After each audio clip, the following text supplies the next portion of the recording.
Hello, everyone, and welcome back to an episode of the NJ1ST podcast. My name is Ryan McDonald. Follow all social medias at NJ1ST, at Ryan McDonald USA. Be uploading a lot more content and having guests on. Today, I have the pleasure of having Marilyn Colon on. She's going to be running for Republican candidate assembly in Legislative District 19. If there ever was a Central Jersey, it's basically where it is. Central East Jersey, and the city towns would be Carteret, Perth Amboy, Sayreville, South Amboy, Woodbridge Township. It's got a lot of people there, a lot of people to represent, and it takes a lot of cojones to run for office. So we thank Marilyn for doing that. And please tell us about yourself and why you're running for assembly.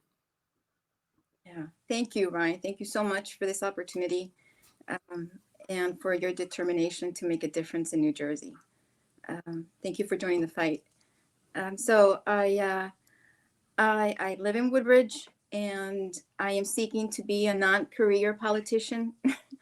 I hope to, after getting into office, that my slate and I, the New Jersey Deserves Better team, we've agreed that we're seeking to serve the people by not extending our stay. And if you can't get it done in 1 or 2 terms, then you need to leave. So term limits is our road to any legislation. So that's the first thing. So I'm a non-career politician. And like I mentioned, I live in Woodbridge. I've been here for about 30 years. And I've established my family here. My daughter's grown here, gone to all the schools here. So I have an interest in staying in my town. And having other options available to me, like leaving the state, would be secondary to fighting for my family. So my interest in running is to fight for my family. If we have invested and spent our life here and have our roots here in New Jersey, why do we have to leave? Because those that have been elected are making decisions outside of any constituent. They're mostly making decisions based on who is contributing to their campaign, and they have forgotten that we exist. They've been disconnected from the majority in their districts. So that is why one of the reasons that motivated me to run. It's either fight for my family or leave, and leaving is secondary to me. So that's one of the reasons why I'm running. And I remember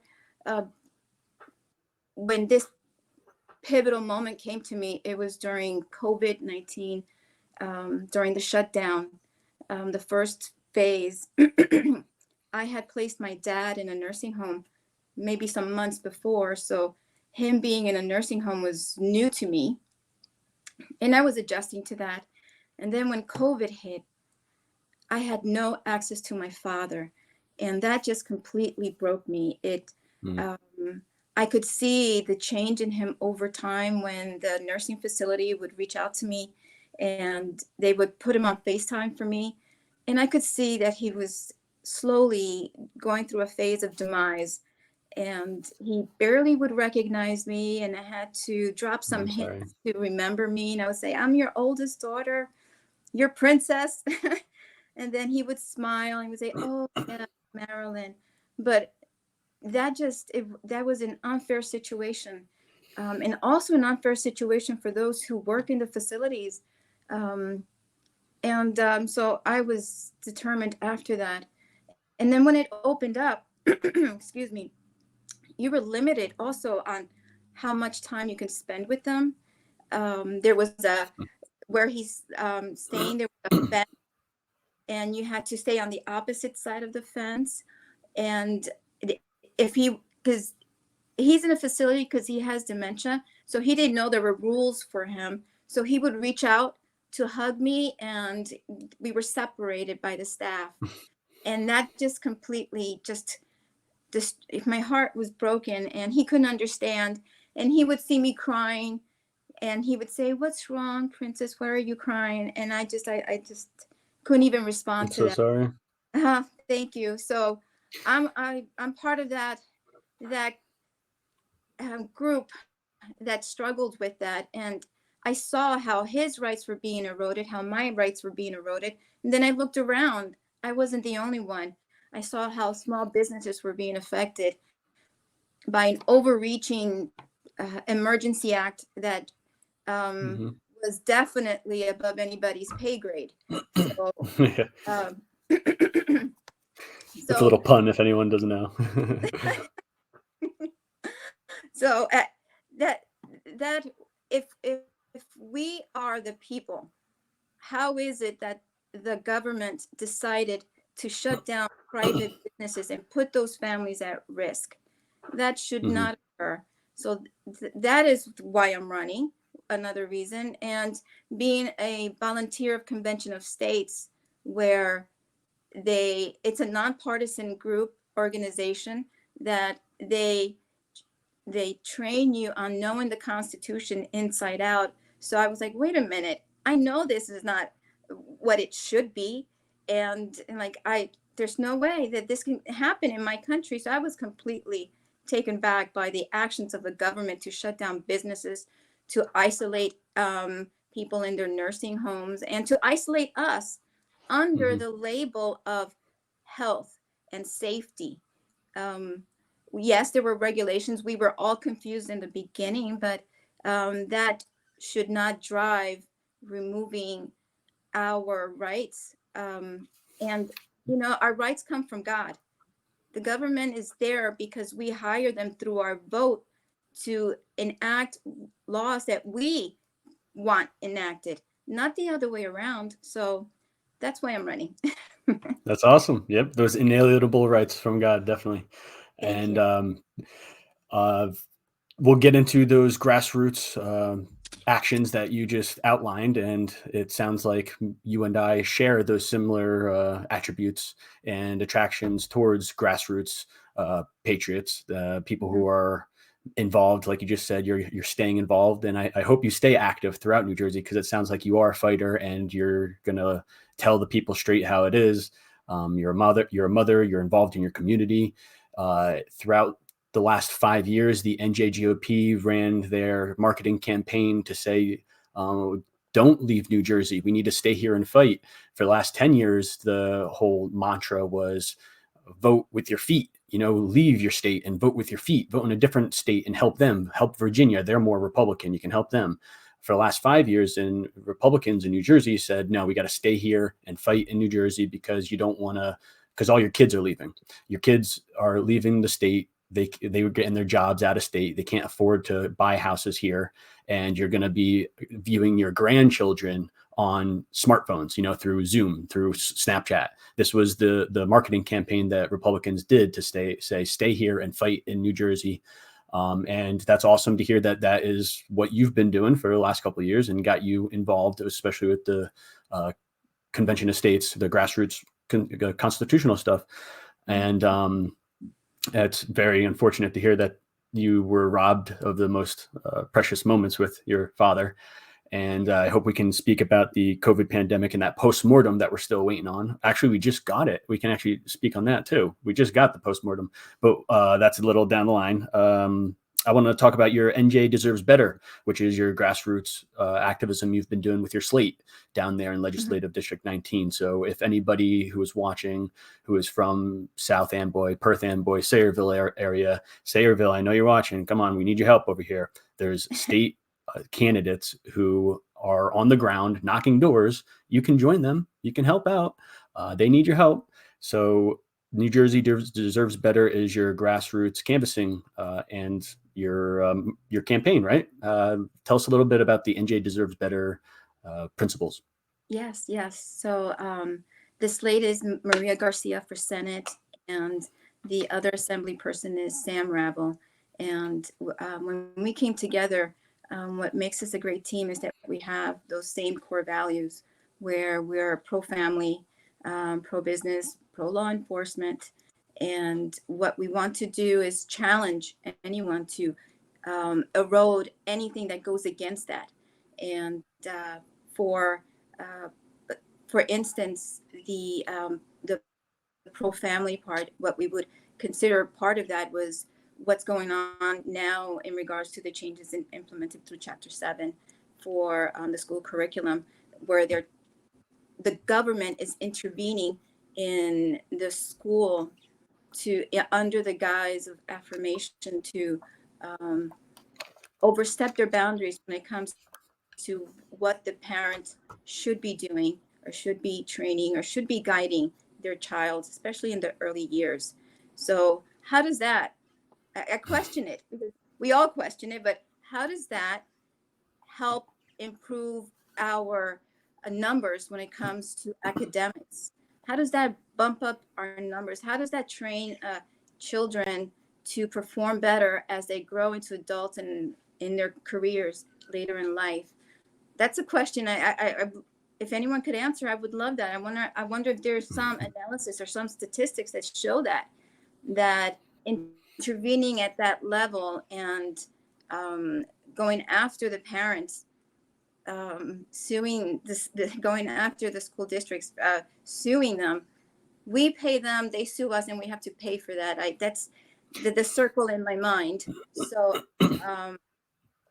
so that's one thing that we want to make clear, that we are on the side of parents, because we ourselves are our parents. And having this enacted, how did that, was that brought to the level of a family, down to the town level, or how disconnected was that done? I'm sorry, you were going to say. No. And we can segue into the Chapter 7, the Department of Education, New Jersey State Board of Ed voted. It is interesting that it was a 5-4 vote. So there were 4 people who stood on the side of parents, but 5 did not. And that's why that there is this change. We'll get into it a little bit with the equality now to equity, just because there was an excellent article written by Victoria Jakelski from New Jersey Parents' Rights. If anybody's watching, I met Marilyn Cologne at the New Jersey Parental Rights Rally. She was there. I was there. We didn't mean to meet there, but she was a patriot who was getting involved, and so was I. And so that's great that she's been involved with the Patriots for the parents. And last night I had a podcast with other parents. I myself am not a parent. I like to always say, God willing, hopefully one day I am and have children. But it's getting a national attention. It's heating up. There's now 3 lawsuits, and they're pushing back now with the Board of Eds on the local level. So whoever is watching, and as well, Marilyn, continue your fight with those parents. The Moms for Liberty is expanding up here in Bergen County even. But let's talk about that equality to equity, the bill that, not the bill, it was amendments, and they actually just took it upon themselves to change. The legalities part of it is really interesting. If anyone likes law, you can look into it. But in short, the biggest criticism is now those who identify as a different gender. So if there's a boy who identifies as a girl, he can now attend their health classes. And this is an issue. And they outline in the article why it's an issue. But also it's getting rid of reality. It's indoctrinating children in a certain way to believe certain things. Certain things are false, certain things are real. And if you want to just speak more on their decision to go in this direction, and again, it was just a 5-4 vote, but the decision of Democrats to go in this direction of gender identity rather than male versus female, and what your thoughts on it further. Oh, yeah. So I can say that like I mentioned a few minutes ago, it's like, how does that improve the test scores? Isn't that the function of the school, to teach academics? Where are we with that? Where are we with improving those numbers? And is there a direct link to that?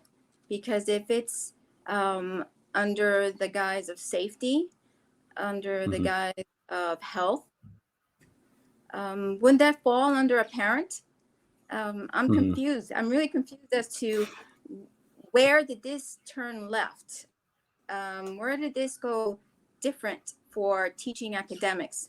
And if you're doing it under the guise of safety, health, then what happens to the other child that Right. is not under those certain categories or rules that the school themselves are determining that they should change these rules? So what about the other side? What about the safety for another child? Did they think this through? So that's where we're coming from. It's like if the parent, it's the parent's responsibility. If the school wanted to intervene above their pay grade to this level, then shouldn't it go through the parent? Then what they're Right. saying, what they're really saying is that the parent cannot be trusted to mentor, guide, love their own child through whatever decision process the child needs. So are parents necessary? According to this chapter 7 change, we're not. So that's what I'm taking from that, and that's what my slate and I are taking from it. Like, so we're not necessary. The school determines that our children are under their responsibility, their health, their anything related to any health matters falls under the parent. Or growing up, we're the ones paying for this through our taxes. If we're paying for them to indoctrinate our children, whichever way, planting these seeds on very innocent minds, then did they forget that little piece? It just You're paying for it, right? so this is my slate and I are Maria Garcia and Sam Ramel and I. We're it's one of our favorite topics in the sense that we're completely surprised that this change that is totally above their pay grade, because parents, I still haven't seen numbers associated to what the value of a parent is, but this change assumes that there's no value of a parent. So that's where we Right. stand with the change. Well, that's good that you guys are standing against it, right? And but President Biden's gaffes even, right, go to say that the children are in the hands of the school rather than the parents, these gaffes. And here in New Jersey, they're really doubling down on that, where the children, have to be protected by the schools before the parents. And yourself being a parent, like you started off, it's confusing the question entirely, because schools are for education, right? There's not supposed to be social justice involved entirely at all. So it's Right. funny, just coming from a parental aspect, like every parent basically is against this, as far as I can tell. There's only a very minority of parents that are in favor of it. So we can move on from there to the next one, unless you'd like to speak a little bit more on the parental rights and the movement that's going on there. Yeah, just like two things. So first Sure. of all, you mentioned Biden. So any federal employee could really stay in their federal employee area and allow the states to be sovereign. So that's the one thing. Excellent. Keep your hands out of the states, and in this case, keep your hands out of New Jersey. It's the people are taking stand on what they believe. So Joe Biden needs to stay in his lane. So that's one. And number two, I understand there are two sides to this matter, but if I invite the other side to look at how does any change under health and safety impact the numbers which they have been hired to improve and teach on academics and numbers. When I say numbers, the statistics on the testing. So how does it relate? I want to see these numbers, and I want to understand how this impacts. Is there?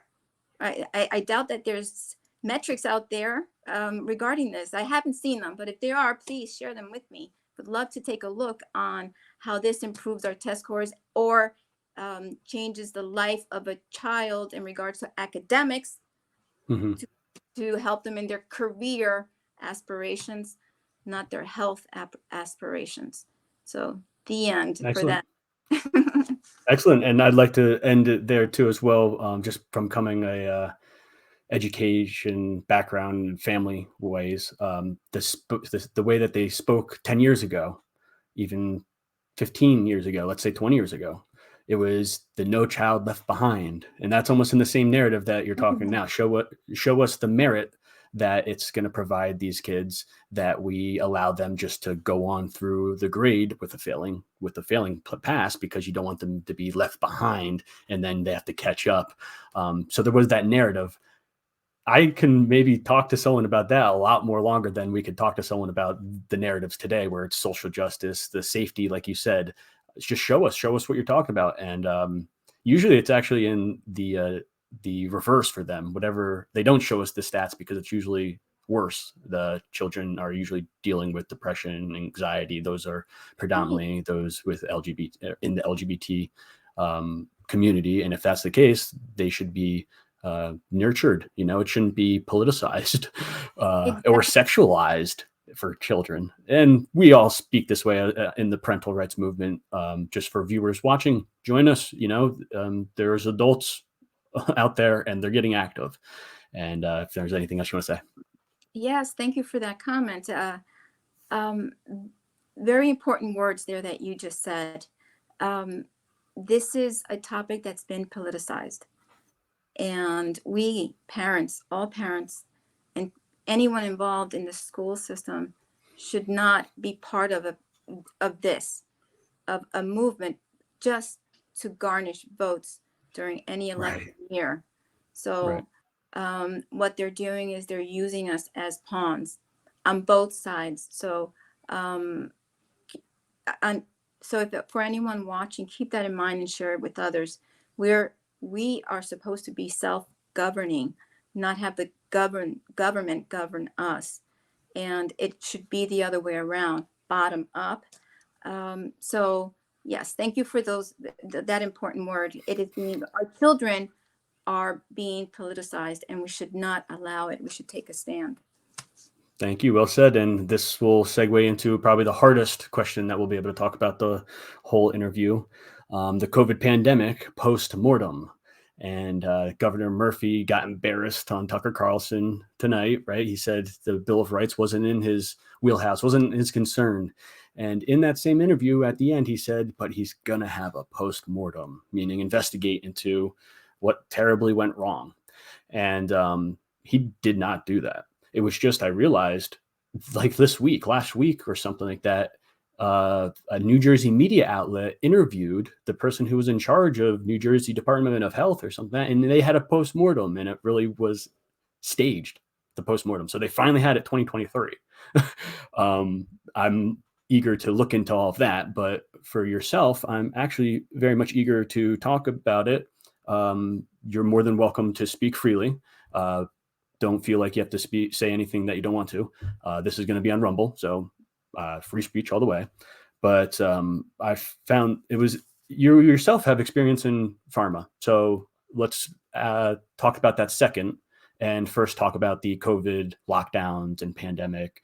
And then afterwards, I want to talk about the vaccine if you are interested. And if not, that's fine. But let's talk about the COVID pandemic and shutdowns. I remember the stat was 1/3 of businesses will not return from New Jersey. That was like 2 years ago. And I just had an interview, or a podcast rather, last night. And I reminded everybody that the beginning of this year, 2023, so long after the COVID pandemic's over, right? The largest city of New Jersey tried to mask our children again. The board in Paterson, New Jersey, Mayor Andre Sayegh tried to mask the children in 2023, but the parents stood up and thrashed him, and he rescinded it right away. But it's still 2023, the masks on the children even. You want to just give the viewers your opinion on your postmortem? You could give us your postmortem of what we went through, and then we'll talk about the vaxes maybe second. Yeah, sure. My postmortem, right? My personal postmortem. Oh, sure. Anything. Yeah. So so in the beginning, I think about that. We were under such confusion in the beginning of will this hurt elderlies like my father? We were so concerned. In the beginning, I thought to take him out of the nursing home, and my closest friends and my family, we thought it through. We're like, well, if, if we take him out, there's a chance that he might die. So we were Right. pushed to a point of fear. We had never in my lifetime had not experienced such fear of loss for the people that you love. And in my case, fear of not being around for my daughter. So that, looking back, uh, we were all struggling to survive, but one thing should not have changed. And that is what I mentioned earlier. There should not have been the closure of any business. If bigger businesses, the bigger box companies or stores, they were opened, why couldn't the smaller businesses be opened? I mean, did COVID stop at the door in the bigger box stores? Did it say, oh, okay, we're not going to infect anybody because we're going into this particular store, COVID, the virus, thinking, and oh yes, we're going to invade this little small store because that's who we are. That was my thinking, even close to when you started seeing all the businesses shut down and everything. And that's where I stand today. I was like, that should have never had happened. And that happened because of we were being used as pawns and politicized as well. It was an opportunity to keep us closed down while any regulation or policy around voting were also being changed. As we were fearful for our lives, as we were fearful for our parents and our children's lives and our families' lives, helping each other. Excuse me. I remember early on, to avoid any people in the neighborhood that I knew that were elderly, I emptied out my cabinets of food and I put them in bags, and I went to their houses and I said, I know this is minor, but here's my number. Call me if you need to go anywhere. I'll go for you. So we were struggling and helping each other. That should not be overlooked as well. So if you're looking at that situation now from a satellite down, you could see that the government had a mission, their personal mission, and we, the people, were helping each other. We were calling each other. We were making sure that elderlies in our neighborhood, and we called them, looked out for them, had supplies. I remember dropping off many supplies to my sister as well. She has 3 boys. I'm like, I don't want you guys going out. Just here. This is gonna help you for a little bit, and just call me. And we were trying to help each other. We were true Americans trying to help each other. Now, as we were doing that, our focus was helping each other, while the government had another intention, right? So they were working to keep us locked down, and at least I'm speaking for New Jersey, working to keep us locked down.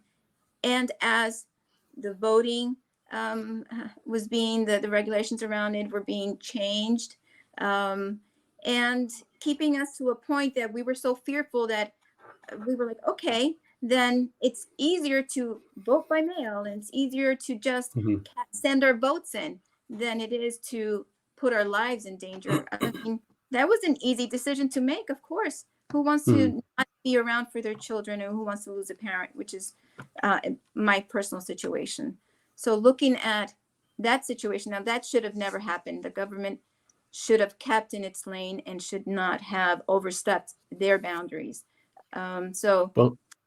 Well said. Yeah.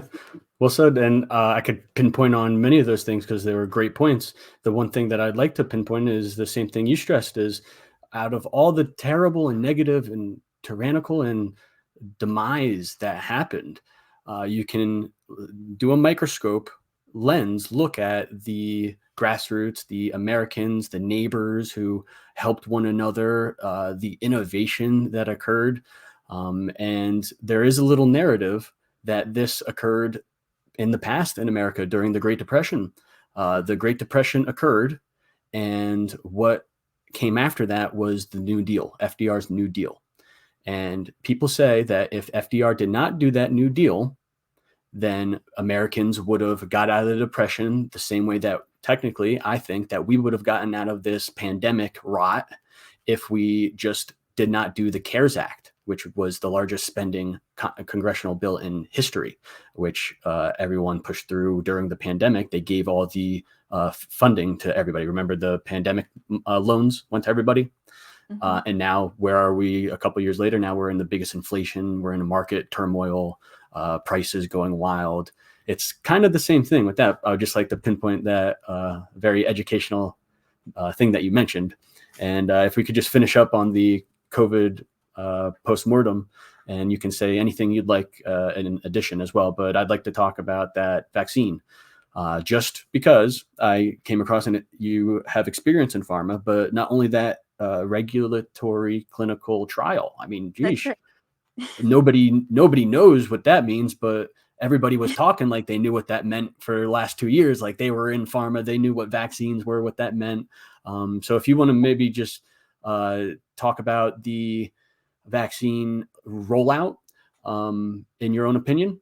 And I support Donald Trump. I still do, but I still accept the criticisms against him because I'm someone who did not get that vaccine and did not advocate for it.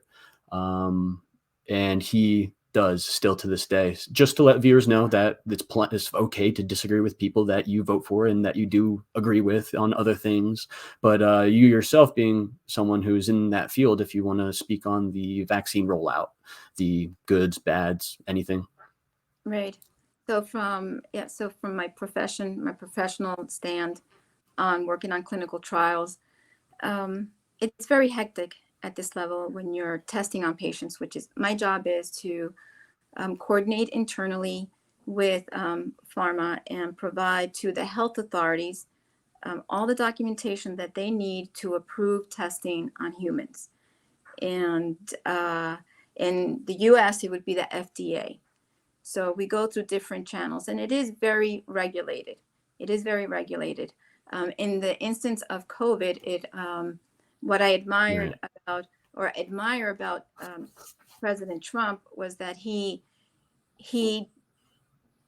did a proactive measure where he sort of lined up everything and put money into it, and the companies worked at risk.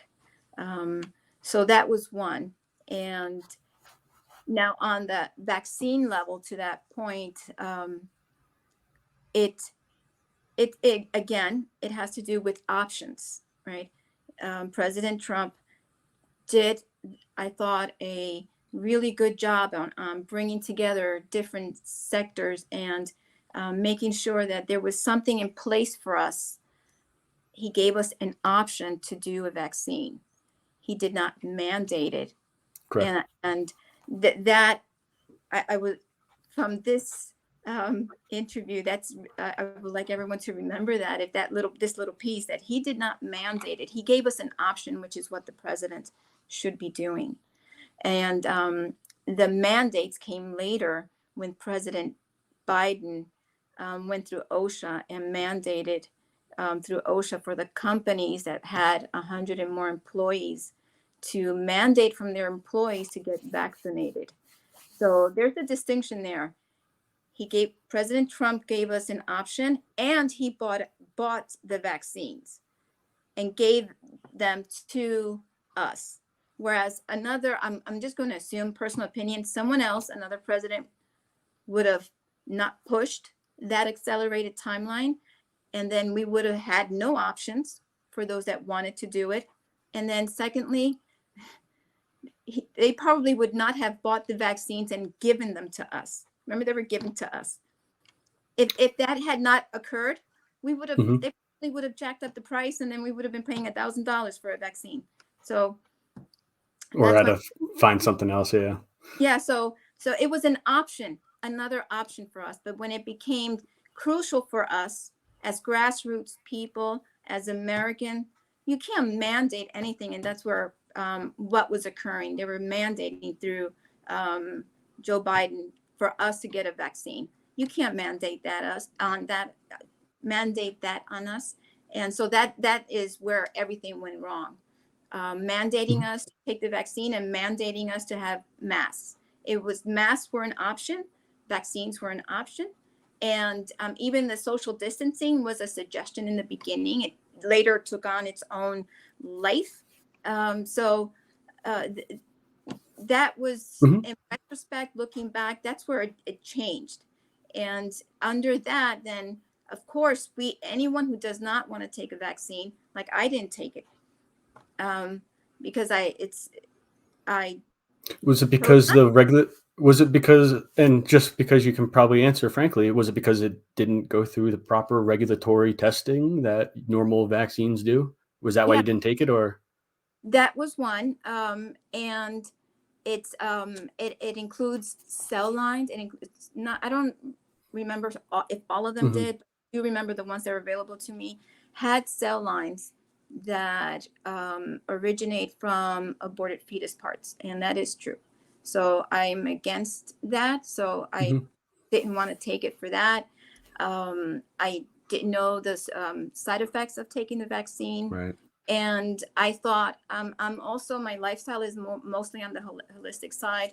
I try not to take any even over the counter medication. So, and I try to eat more of on the healthier lifestyle, when it, like mostly organic or Hmm.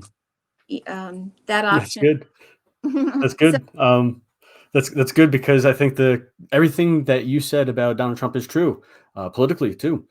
The only criticism people have is of the science, I guess, of it, and people questioning why they were pushing it out so fast if no tests were done, if regulatory wasn't done. And still today, I believe my own opinion would be that Donald Trump will earn a lot more voters back if he comes out about the truth of what people are talking about the vaccine. Just be transparent, how I would say yourself is right now, and anyone else who's watching. New Jersey Republicans don't speak openly about this; they'll be afraid to. So we thank Marilyn for doing this.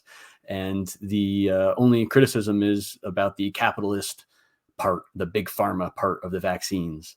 right. And I still hold that contention, that like I'm against all of that, and I'd rather talk about the truth of it.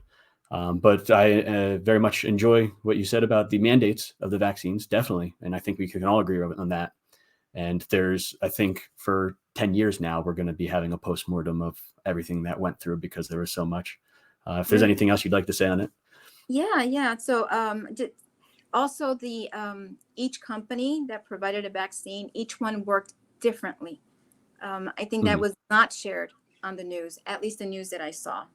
So, um, for example, there might have been some companies, and I don't know exactly what each company did, but there could have been options, sort of taking a vaccine that was, yeah, in clinical trials. By the way, you have phase 1, phase 2, phase 3 testing. Phase 1 being the safety, and then it just changes, and then phase 3 would be the efficacy of any medication or vaccine. So some some companies might have taken already something that had gone through phase 1 and phase 2. They might have recycled something that they already were Hmm. working on. So I see. that's one thing that could have happened. And so there was information that was not made easily available to us, the people, for sure. And I Mhm. remember a lot of comments on social media from political pundits that would claim things that were, slightly, it just pushed people to think negatively of a vaccine. And it is up to a person to take it or not. But and like I said, they should have been more transparent with the what was tested, phase 1, phase Mhm. 2, 3, and provided that information to everyone. And if it did not go through phase 1, so all these things need to be looked at. Each company worked differently, and I think that's where a lot of the confusion came in. So that's, I just Mhm. wanted to offer that piece. I know on my part, working on clinical trials during that time, I was not working on vaccine. I was working on other medication, getting clinical trial approval. Um, it was very, very hectic. And uh, any medication that is tested on humans and then approved by a health authority and then marketed, it goes through Mhm. a lot of regulation, a lot. and it has to get rubber stamped repeatedly. Everything is scrutinized. Then there is a database that looks at adverse events during the trial, after it's marketed. So these things are heavily regulated.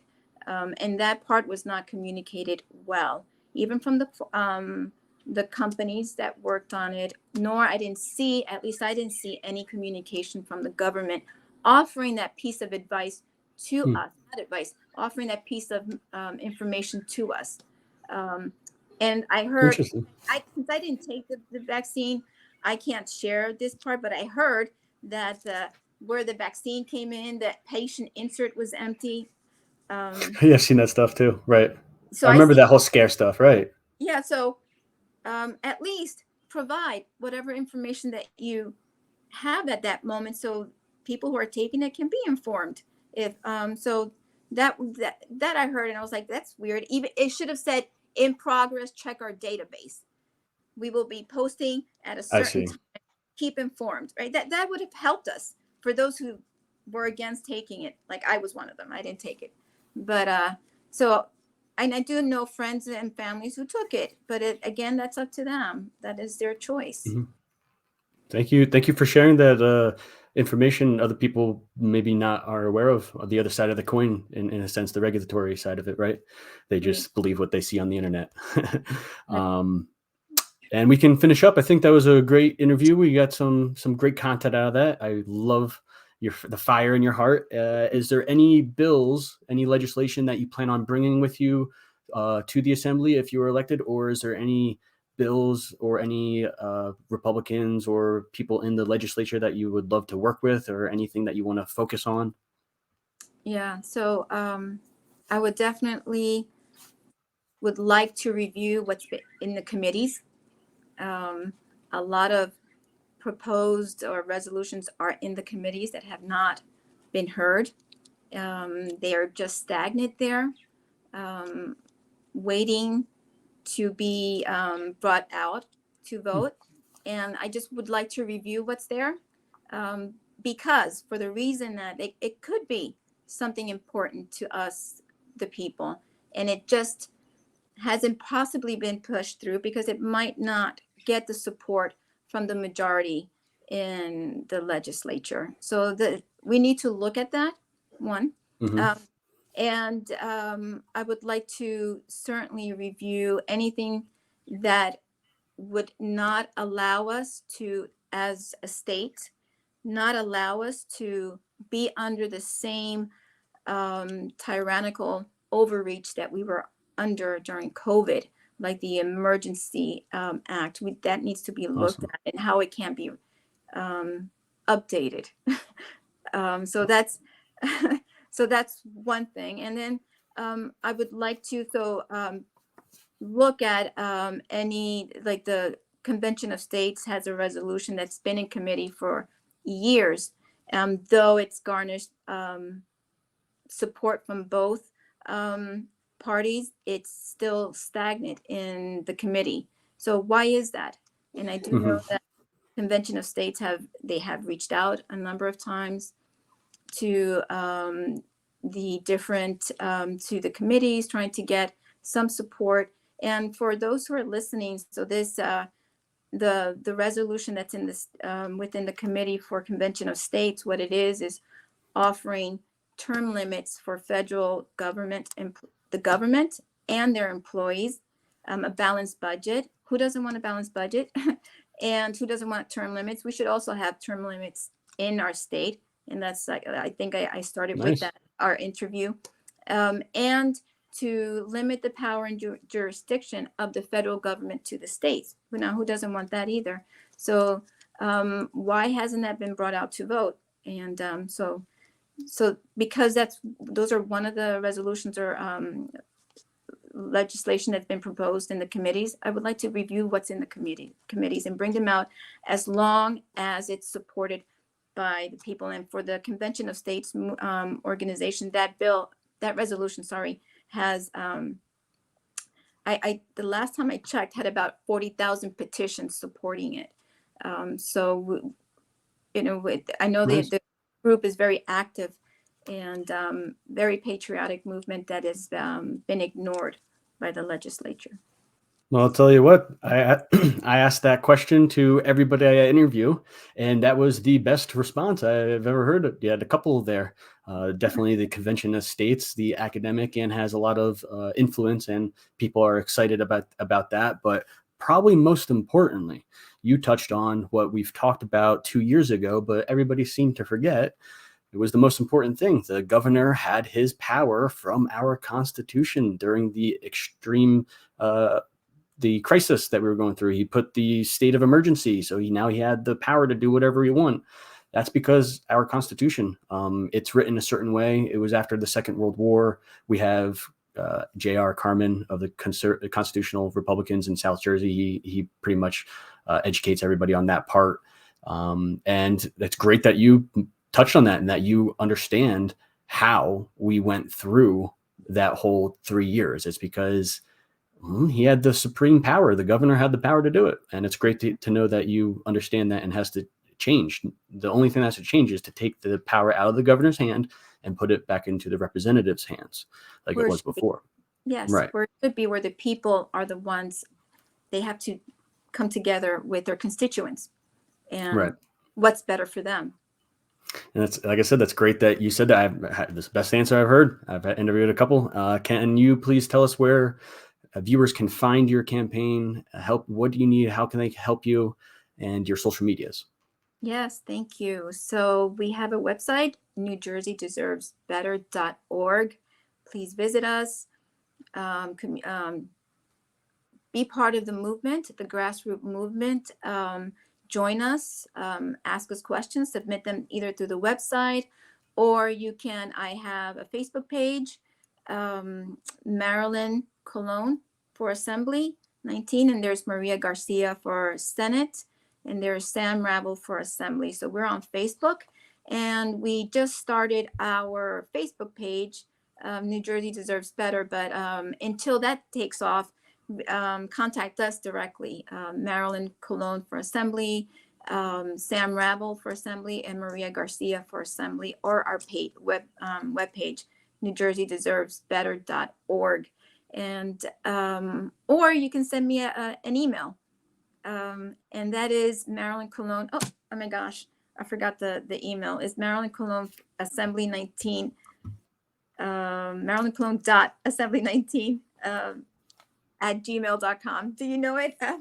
It's on your Facebook. I know that it's on the Facebook page. So Okay. Anybody could go to the Facebook page, and the Gmail account is there. Okay, but great.